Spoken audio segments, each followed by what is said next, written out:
1-2. Oh!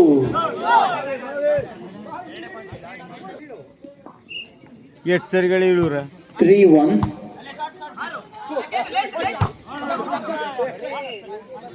Chuck out.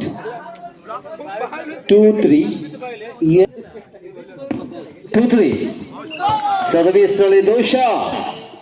ಮಗರು 180 P ಕಟ್ಟಲೆ 4ನೇ ಸಲ ಬಾಯಿ ಇಳಿತಿರೋ ಜಾಳಿಗೆ ತ್ರಿಪೂರ್. Yes! ಮಿಡಿ ನಾಗೇಂದ್ರ ಬಾಬಾ.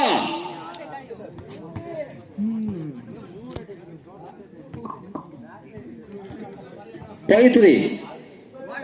4 ಸರಿಗಾಯ್ತು ಬಾವಿ ಇಳಿದ್ದು 180